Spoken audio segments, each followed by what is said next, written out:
Hello everyone and welcome to this week's edition of The Top Cut. I'm your host, Crims, and with me are two of the three usual suspects, Michael Pram and Kyle Pooka. We are actually missing Drew Olton, just like we were missing me last week. Woo. I know. It's going to be hard to bear with Adam, but so be it. We got to move on. And this week we're actually going to be talking about the Japanese invite structure. I know that I wasn't here for week 3 of regionals results, but obviously Kyle and Pramawat and Drew took care of those, and I hope you guys all had a lot of fun at States. Real quick, I do want to update you guys on what happened to me. Week 3 of States, got top 16, got eliminated by Joe Sanchez, and that was it. That was my only top cut of the weekend, of the 3 weekends. Not very good, but we will definitely keep trying to get that invite. So anyways, I know that you guys had your results for States and all that good stuff. You're both in good position to make it to Worlds. Mm-hmm. How do you guys feel about your chances, actually? I guess I should ask. Well, all I have to do is get maybe 1 or 2 more points and I should be a shoo-in. So, pretty good. I'm looking at pretty good. I'm sitting at 49 right now. So, not bad. Not bad. Yeah, some would say that you're actually like borderline right now, right? Like even if you didn't get another point, you'd probably have a decent shot at making it. Yeah, I could probably live without getting another point, but I'm sure I'll pick up another point somewhere along the line. How many points do you have off of Battle Roads? 4. So you still have a good 12 to go or something like that? Yeah. 14 now. But that's not going to happen. I'm not even going to shoot for that. I'm just going to, like, maybe if I get 1 off Battle Roads, I'll probably be safe. 1 or 2. Good deal. And how about you, Kyle? I have 48, so I'm 1 behind Pram. But, yeah, we were actually talking about this last week, how it's actually not feeling as safe as I thought I would, closing in on 50 points. Because I think, what does 40th have? Like 39 points? Yeah, 39. Like that. So, you never know. 50 might be just enough, or something like that. There's a lot more people with a lot more points than I thought. Yeah, it's a lot more people than I would have expected, too. Mm-hmm. Yeah. I mean, up to a couple of weeks ago, I would have told you that 45 would have been safe. But obviously, I guess I didn't take a very good close look at the race more than anything. But yeah, I mean, 49, 48, still really good. Still, maybe not safe, but definitely feeling very confident about your chances. And with Battle Roads to go, there's going to be tons, as long as you're willing to go to the events. Do you guys have Battle Roads within your guys' driving distance, by the way? Regional. Yes, I have regionals. So, I was thinking, there were so many people tied at, like, on the 39s area. I actually think maybe 45 will still hold. Yeah. I'm just not sure. Yeah. I mean, it's better to be safe than sorry, obviously, but obviously there's still a reasonable chance that about 45 might be the cutoff. But yeah, I mean, obviously there is regionals, and we will get to that. But Battle Roads are actually, like, if you're looking for 1 to 2 points, that's got to be where you're looking, like, where you're going to be aiming for, right? At least that's where I would be aiming for. That's where, like, you're going to see a lot of people go, okay, I'm at 35 points, here's my shot to where everything rides on nationals. Right, that's where a lot of people are going to come up from behind and go, alright, I was at 35, but now I'm around low 40s because of Battle Roads, and now I only have to do what, top 32? Something like that? And then you're in? Good deal. Yeah, sounds about right. Yeah, but either way, regionals is coming up in about 2 weeks, I believe? 2.5 weeks? Is that right? A week from Saturday. Yep. 1.5 weeks. Okay, sorry. Yeah, regionals are going to be the second. I'm sorry, I'm a little out of the loop. My apologies. But yeah, like I said, I haven't been here for the home stretch for me. But either way, I don't know. I'm a little bit out of the loop. I was planning on flying over to either Philly for regionals with Pramawat, maybe Wisconsin for regionals with Kyle, or maybe making the trek up to NorCal, but now it remains to be seen. Obviously, because I didn't do as hot in States as I would have liked. So it's a little bit, might not be as worth it for me to travel to these tournaments anymore. feeling like I have to take first place to even give myself a shot at qualifying, other than top 8 at nationals. So either way, yeah, we have regionals 9 days away. Regionals is going to be this the same format that we had at states. With that said, everybody that has been prepared for preparing for states is obviously going to be pretty well prepared for regionals. There weren't too many surprises for week 3, at least none that I heard of here in the West Coast, and I didn't get any updates from you guys on the East Coast, so I'm going to assume that everything's good to go. Well, and that you can look at all our updates on the topcut.net. Correct. Thanks to Kyle, he put all that together. Yeah, Crim. Whoa! What's going on here? That was kind of like what's this? directed towards you too. You What's up with the gang you up on? Well, you can check all our updates from states for every weekend on the topcut.net. .net. Yeah, so .net. Jeez. Speaking of next, I have Pepsi next, which is not very good. I have water. Is that like the 1 calorie Pepsi diet? It's just got less sugar. All right. I had a real big complaint about that real quick as an aside, and then we'll move on.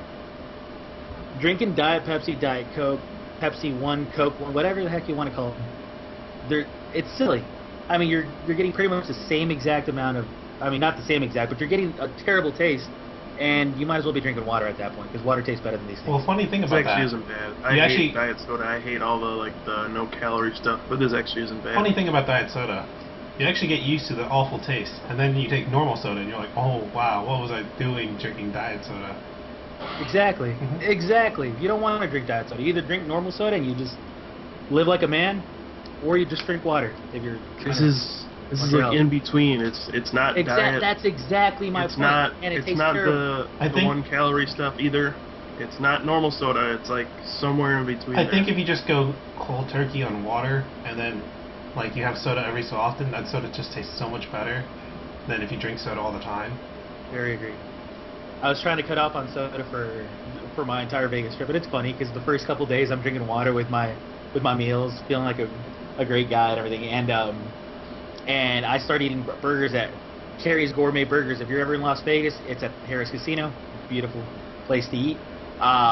Carrie's Gourmet Burgers, delicious. Cannot drink water with it. Got to drink soda. Once I drink that soda, I was done. I've been drinking soda every day ever since.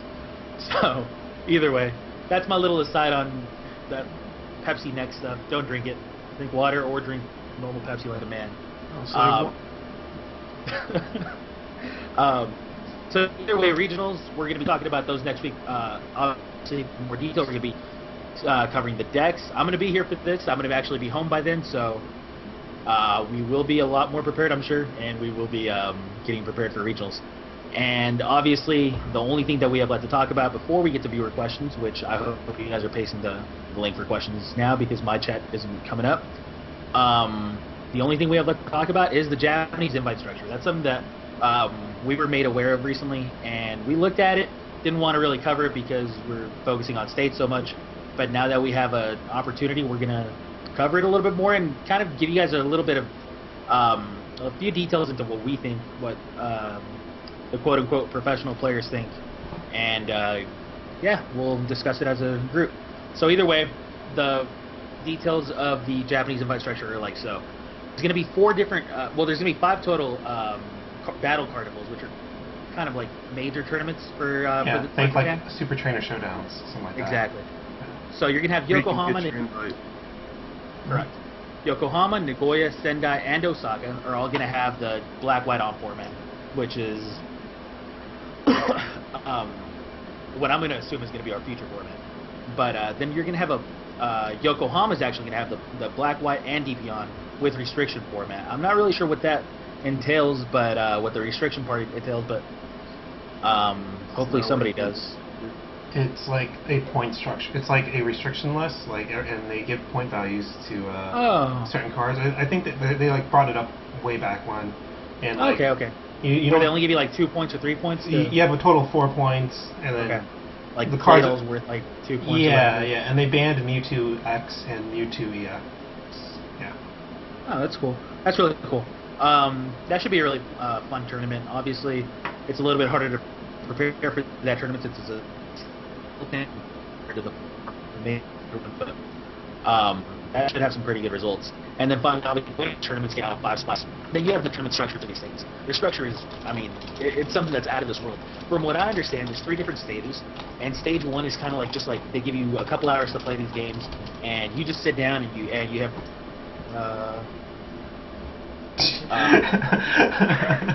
You're so bad at this. These guys are trolling me. These guys. Okay, the way it works, I think. You trolled yourself. You just stopped. Anyways. I'm talking. I cannot read at the same time. 1 second, guys. Do you want me to go over the tournament structure? Okay. While you let me give it a shot and then tell me if I'm Alright. wrong. So the stage 1 is kind of like this challenge stage where it's like a time limit. Everybody plays at the same time, and you just you sit down against an opponent and you have to win 3 consecutive matches during this time limit. If you lose, you go back to square one, and you have to win these 3 matches during this time limit. Everybody that actually does this. I don't know, he's lagging out. Stage is that. Oh no, am I lagging? No. Tell me I'm back. Voice is getting all robot-y. Yeah. Okay, well hopefully I'm not lagging out, because I'm looking good here. Nothing. Nothing at all. You're lagging. Well, I mean, like. All right, take over. Somebody take over for me. All right, I'll go over it. So this is the tournament structure. It has 3 stages. The first stage is the challenge stage, and basically they give you a set time limit, and you have to win 3 games in a row. So it's kind of like, hey, you want to play? Yeah, sure, let's play. And you got to win 3 of them in a row. If you lose, you get knocked back down to 0. Your streak goes down to 0, and you just gotta get 3 wins before the time's up. And then so if you made it past stage 1, you got your 3 wins. Then you go to stage 2, which is called the premier stage, and it's a Swiss tournament, basically, of all the people who passed stage 1, and then they just look kind of like normal Swiss, and then they take the top 16 from that, and then you go to stage 3, which is called the climax stage, which is just a 16-man elimination tournament. So, and then the winner gets an invite to Worlds. Clap. So, the way I understand it is, like, there's only these, 5 tournaments that give out invites for Japan, and obviously they're going to be big tournaments since they give out invites to Worlds. So in order to, like, cut down on the tons of people that would show up, they go through these stages to kind of, like, cut out the fat, and then the people who are really supposed to be there get past stage 1, and then they start playing a real tournament from stage 2. So probably more for time constraints than anything else. It's too bad that thing's a donk fest more than anything. So. What? It's too bad it's a donk fest more than anything. Am I still lagging out? No, you got it. I heard you, but no, we just don't understand what you're saying. I don't understand what you mean. Elaborate, okay, please. Well, basically what I'm saying is that to win 3 matches in a row, unless the time limit is, something like 3 hours or something like that, to win 3 matches in a row, it has to be kind of hard. In case, like, say you can get a total of 8 matches in during this thing, and say you win 2 in a row, then lose, win 2 in a row, then lose, you now have to win 3 in a row in your next. Whoa, you're not playing against all superstars here, man. No, I know that, but I'm saying, winning 2 in a row and obviously losing you would is play a deck having that in mind. You would just play like, I'm going to play a Celebi Mewtwo deck. I'm not even going to play Tornadus. I'm just going to try to destroy people 3 in a row. Yeah, I know. Good luck playing Bob in that thing. Well, I mean, like, if you're super confident, you can go 3-0 in 3 games. Then you can play Bob. Well, the other thing Pram was telling me is that if you won like a previous tournament, you can get like a bye for one of the rounds. So you win 2, and then you say, okay, I won this other tournament, so I have a bye. So now I'm 3-0, I can move on. So it's kind of like a reward system for people who've done well in the past. Well, there was a bunch of like gym challenge series. They were kind of like the equivalent of our battle roads, and if you won one of those, you can claim a bye during the 3 game parts. So basically, you just have to win 2 in a row. Yeah, you just go 2 in a row, and then okay, I'm claiming my bye now. Yeah. Send me off to the next round. But you can't claim a bye in the Swiss tournament. I'm obviously going to assume. No. Yeah, that's pretty good. I like that. It does definitely give the better players a much needed advantage. But I'm just worried that the time limit might be too low. If that's the only concern there, because then if you only have 5 games that you can get out. Well, imagine how long we go through registration. 2 hours for nationals, like 2-3 hours, right? Yeah. Well, imagine if they just gave them 2 hours to play 3 games, to win 3 games. No, I agree. That's pretty good. I mean, there's got to be risk of collusion and stuff like that too, but whatever. I'm sure they probably have some system in place to at least deter that. Yeah. No, I like it. I think the format's kind of nice. It's neat. It's I'm trying to find the right word. Innovative, I guess, is the best word that I can come up with. But yeah, I think it's fun, especially given the fact that they only have 5 world invite qualifiers, and they have, I mean, a gigantic player base. I've heard that it's bigger than our own, right? Their player base? Wouldn't surprise me. No, I've heard from multiple sources that their player base is bigger than our own. Yeah. I mean, like, maybe because we're so spread out. I don't know. Maybe I just like to see the numbers of like the U.S. Nationals versus their 4 total. I guess that would be the equivalent. No, there's no way. They would have to. I mean, if their 4 total doesn't beat our U.S. Nationals, then never mind on the whole. They're like I would think that 2 of theirs should be equal our U.S. Nationals. That's what I would think. Maybe.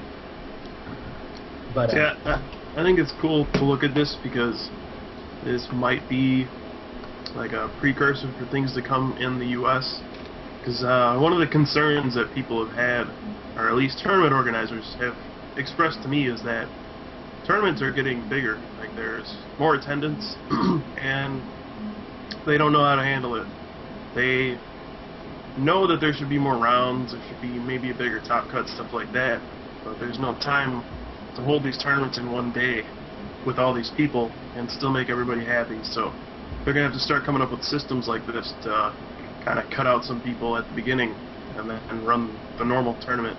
So this is something we see sometime in the near future in the U.S. if the game keeps growing. Well, you know what? Okay, continue, Pram. I was going to make the comment, like, I feel like this tournament structure would only work for things like U.S. Nationals and maybe the biggest regionals. No, I think it would have to be used for something like states, where you only have a 1-day tournament. You already have a 2-day tournament for regionals. There should be no reason for you to have to. I'm saying, like, I feel like the tournament size you have to bring people has to be a certain number before you can even legitimize the system. Yeah, no, I agree. I mean, I went to the California States. Give me a break. 259 Masters. In a 1-day tournament is just not fun. That definitely needs to have something happen to it. And, it's something that I wanted to mention on Top Cut a little bit more, because even though I was here for it, it's just I didn't get the point across that it's mind-boggling, like the amount of, I don't want to say stress, just how tired you get after this tournament. I mean, just put yourself in a 9-round Swiss tournament, followed by a top 16 cut. 259 Masters down to 1 player in 1 day. I mean, first of all, it's stupidly luck-based, but second of all, it's not fun. It's like a drain. I don't know. I just imagined myself at 8-1. Well, how'd you actually manage to lose a game? Well, I figure there's some kind of variance over 9 rounds, so I just gave myself the benefit of the doubt. No, but yeah, it's just I definitely think that something needs to be done for tournaments here in the United States. I never actually sat down to think about it, but I don't think that's got. I mean, this is just a first impression. I don't think this is going to be the right path. I mean, they're probably just trying it out. I don't know. Is this their established tournament structure that they've had for a while, or? Is this I'm not sure. I know this is what they had for this year. I know, like, previously they would have, like, 30 card, like, Swiss rounds would be, like, 30 cards, the 30 card format, and Top Cut would be the 60 card format. So I guess they never got, like, total practice on one format or the other. That's why their list is always a little weird come Worlds. You know, that's one thing that I've always had a complaint about. Like, if these guys know that the World Championships are going to be a 60 card tournament, why not just have these 60 card tournaments throughout the entire year? It seems silly not to. Like, it seems like a big major disadvantage that you're just. Yeah, I feel like the tournament structures should be globalized everywhere. Like, so it should either be the way we do it or the way they do it. And correct. I wouldn't mind the way they do it, as long as it's just like the same format too. I would like to see global releases. Me too. Sets. Yeah, it's a major mistake for them not to do this, because I think Japan's the only country that has that weird little format. I always feel like it puts them at a disadvantage every year. Absolutely, it absolutely does. And I mean, the fact that they've done so well at Worlds so far is, I mean, that just my hat's off to them really, because they have very little time to prepare for these tournaments, and obviously players like from the United States and other countries just have all the time in the world. I mean, this is our format for Xbox. Got a message saying they only did the 30 card deck thing in the 09 2010 season.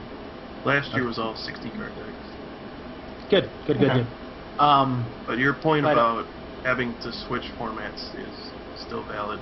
Because I remember I did an interview with Yamato after Worlds last year, and he said he was just at a major disadvantage because, first of all, like even if it was a normal year, he would have had to switch formats after he was playing whatever was in Japan all year, and then go back to our format. But then we switched our format completely right before Nationals, so like, any research they had been doing up to that point was just out the window because we had a whole new format. Yeah. So it was like, oh, you guys had one major tournament for us to look at, and then we had to come here completely blind and pick a deck to play for Worlds. And he felt like we were so far ahead of them because we had already played Nationals and we had time to adapt, when really all they did was, okay, we are coming to Worlds, this is what did well at your Nationals, I'm going to guess and play a deck that maybe does well against your metagame. And that's why Yamato played that Lantern deck, which did pretty well.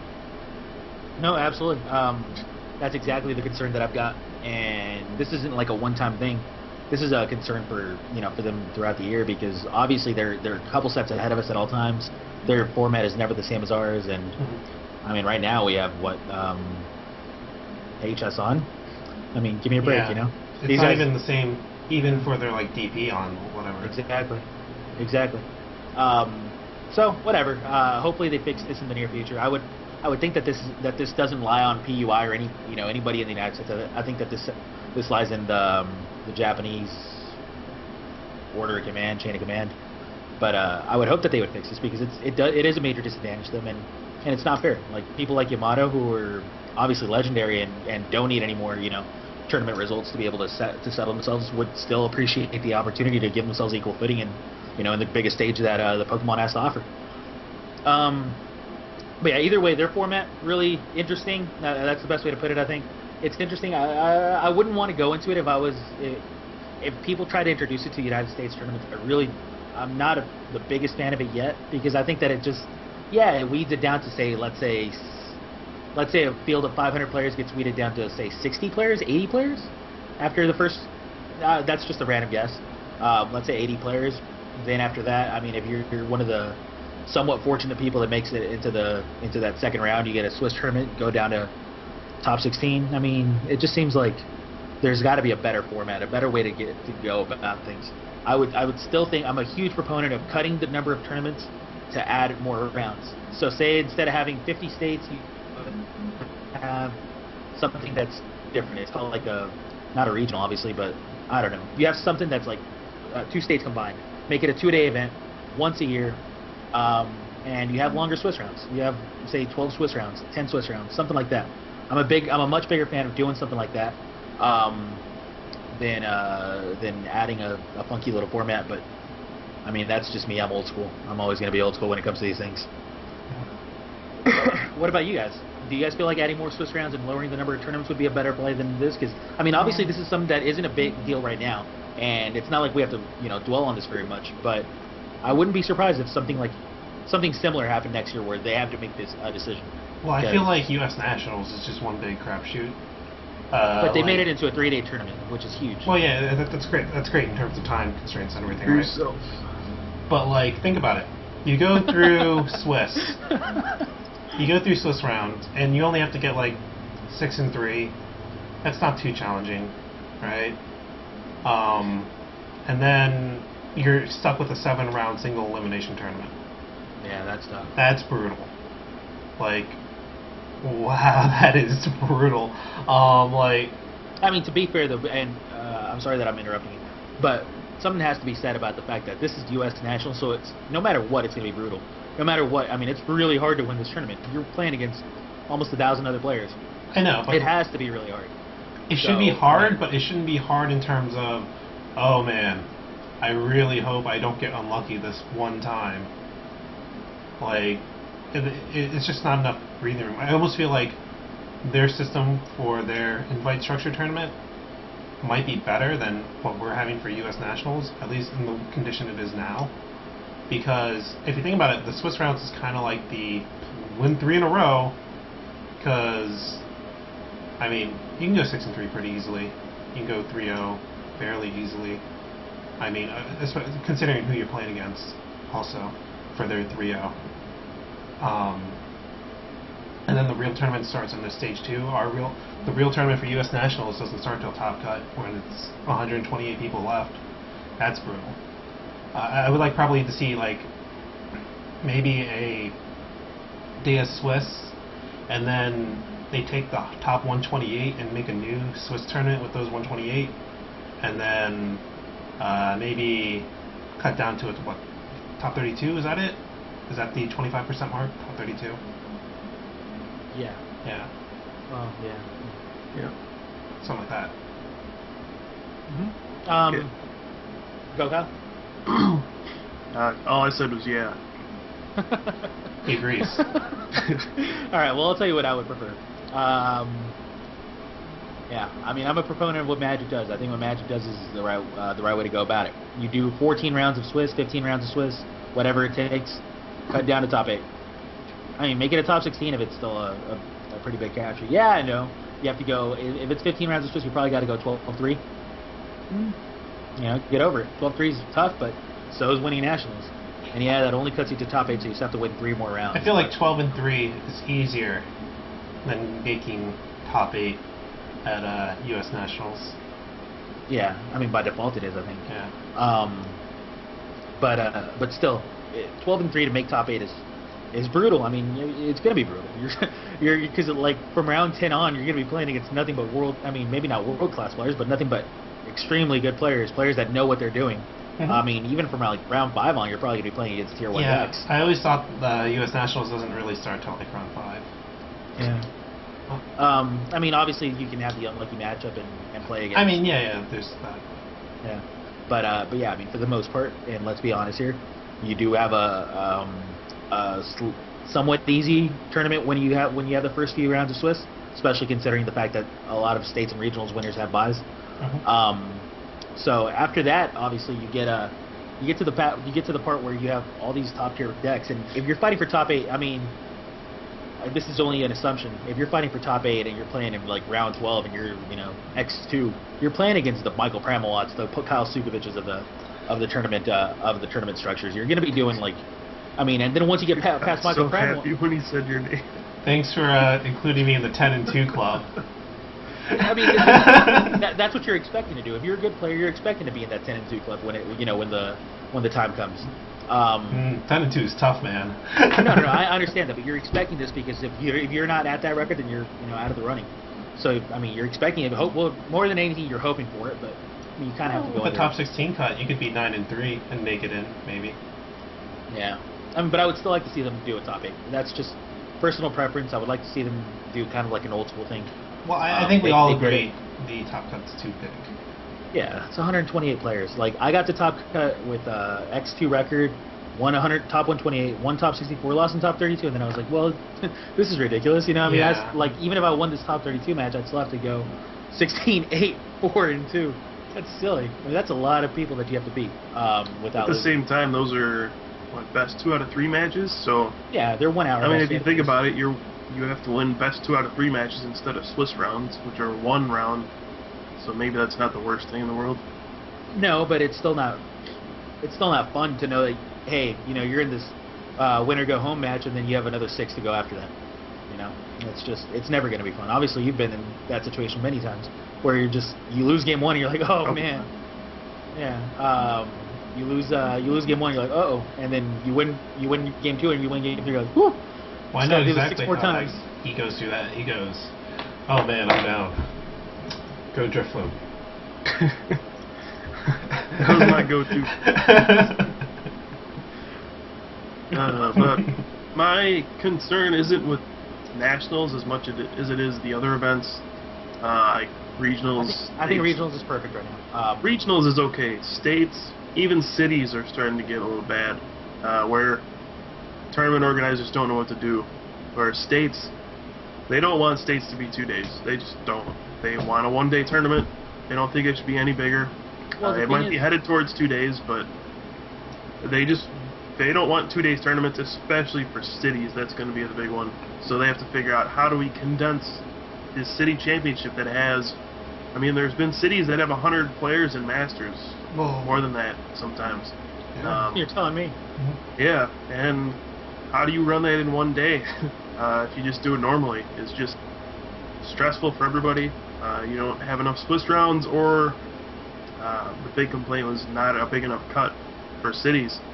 And I mean, these are city championships. These are generally considered not very big events, and you're struggling to run them in one day. So there's going to need to be some system put into place that fixes this sometime soon. States could change into 2 days. I don't know if that's going to happen, but if it doesn't, they need to fix that too. So I think that was a big problem this year, especially with the championship point system, where top cutting is everything. Where if you don't make top cut, you pretty much had a bad day. And we could be seeing the Japan system, or maybe they'll come up with a different one. But that's what we're gonna have to see next year, I guess. Maybe like, oh god. No, I was just gonna say, I know that tournament organizers are really adamant. I mean, I've talked to tournament organizers. They're really adamant about keeping it one day. They're really adamant. I mean, this is, I don't want to say this is their payday, but this is their, this is the tournament that they run. This is, I mean, for a lot of tournament organizers, this is their major tournament. And that was my roommate, in case you guys didn't see. In case you guys saw. But yeah, so this is their, this is a lot of tournament organizers' main tournament for the entire year. So with that in mind, you look at it and you're like, well, yeah, I mean, obviously every tournament organizer wants to get this, first of all, wants to get the opportunity to do it. Second of all, wants to be able to get it done as efficiently as possible without having to spend as much money as possible. That's understandable. All these things are legitimate concerns. But something's got to give. And, I mean, having to stay playing tournaments until 3 a.m. when you started it at like 7 a.m. or 8 a.m., 9 a.m. I want to say California State's registration started at 7 a.m. or something like that. I can't remember. It was something ridiculous. 8 a.m. maybe. I just remember that this was break of dawn for me, and I hadn't woken up that early since high school. So, yeah, it was not fun. But either way, I mean, this tournament ran until who knows when. And the way he went across your room, we was just like, gotta sneak around. Too funny. He just jumps fence. So, anyways, a lot of these tournament organizers are trying to keep it one day as much as possible. But you know what? I think something's got to give. And I mean, I was at the major states. I was at the biggest states in the country. This is too many people. You cannot keep it at one day. You got to do something. If you're gonna keep it at one day, you got to do something like major, which I can't come up with. So, I think limiting it to 3 or making it 3 weekends of states was maybe a cause of why states went so long, because people were just more concentrated. Where no one had the conflict of, okay, I can go to this state, or I can just cross that state line and go to that state. It was more like, I can just go to both on different weekends. Yeah, exactly. That's so, true. Except for Kyle. So, like, say for my example, I guess for me, say if Virginia and Maryland were on the same day. Well, both tournaments would be much smaller. Now, you mean instead of 40 players, you'd have 10?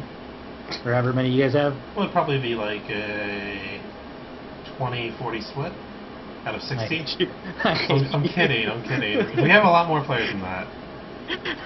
We actually have a good amount. I don't know the numbers off the top of my head, though, but it's big. We have enough for like 7 rounds every time, at least. Alright.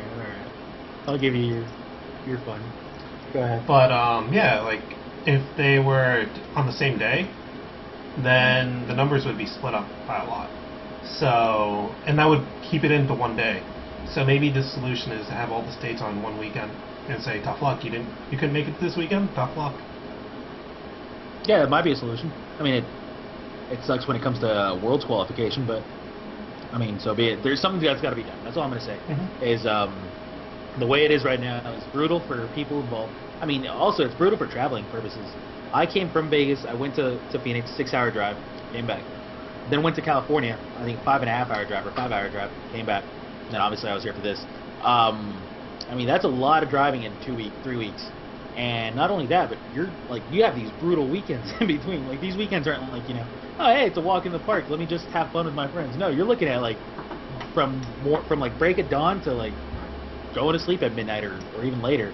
That's tough. It's a tough tournament structure the way I have it right now, and I don't like it. I think 3 weekends is too much. I do. But again, I'm old school. I would just like to see something done, and hopefully we do see something done, because as it stands now, I'm getting way too old for this. I am not. I am not in the right physical shape for another 3 days States weekend next year. Well, yeah, I mean, okay. States was exhausting. I only went to the second and third week, but both weeks was just like, all right, don't sleep too much on the Friday before. Get a couple hours, wake up at whatever time. Registration's at like 8 or 9 in the morning. Play the entire day. Get done at midnight. Go to sleep, and then like just dead tired.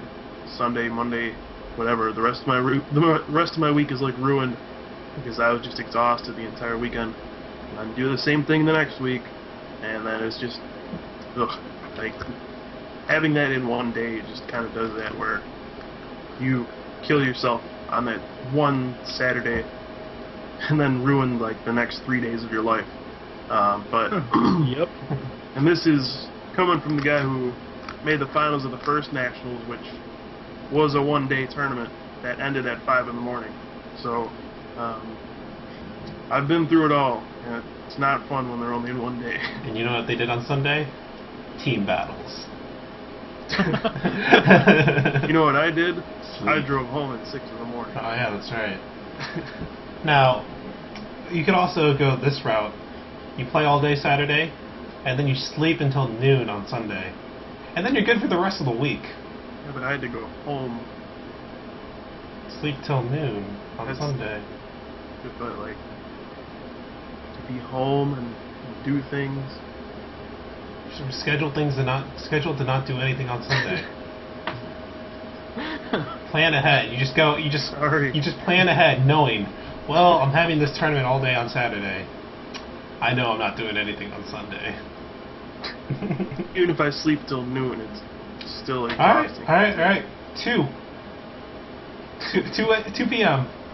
That's my early wake up schedule. Today I had to wake up at the break of dawn, 11 If you're Crim, 7 p.m. I've been waking up at around 4 o'clock lately, 3 to 4. I know, but this is after a state, so 7 p.m. Oh yeah, that's brutal. Man. Alright, maybe if you're Crim, your week's ruined. But if you're a normal person who finds 12 p.m. kind of late to wake up at. For those of you calling me lazy, which I'm sure you are, even though I can't see the Facebook chat or the Twitch chat, I actually have to sleep at like 7 a.m. for my job. So. No one's calling you lazy. My job. I say that with a straight face. Hey, the only one who called you lazy was yourself. Oh. Yeah. Just saying, just putting that out there. They're actually too rallied up about Darkrai. Darkrai? Yeah. The Mewtwo killer? Mm-hmm. Yeah. What's going on with your camera? Did you see that? The colors? Strobe lights? Yeah. Yeah, okay. Well, I have here, I'll show you guys. I have the Masters on. Why? What do you mean why? I love watching golf. It's like soothing. I was like, okay, he's in Vegas. What kind of crazy things are going on? Like, what is he's just a poker face? He's just staring down the most crazy scene right now, but he's like, yeah, Pokemon. I was gonna say I can't. You guys can't see it very well with the camera, but yeah, I have a great view of like the pool, the swimming pool, like right under me and everything like that. And I'm here watching the Masters and talking about Pokemon because that's how I roll. That is what I do on a Thursday night. Don't judge. Wow. I'm looking at our Top Cut page for viewer questions, and this timeline thing is really messing with me. Yeah, it's kind of hard. We're gonna have to move our question things to our Twitter now, aren't we? Yeah, we will. Yeah. You may ask questions at Crims23. That's where you can ask questions. You can ask questions at the real place at the Top Cut. But if you also put at Michael Pram along with that, I will also be able to look at it on my account and the Top Cut account. That would be nice. Yeah, at Crims23 will probably be the correct way to go. Actually, no, because you have less followers. We'll move on here. Sure. No, I'm trying to figure out this timeline thing for the questions. I found the viewer questions. Oh, well, great. I think Kyle's going to be the one asking viewer questions this weekend, or this time, because I cannot figure this out for the life of me.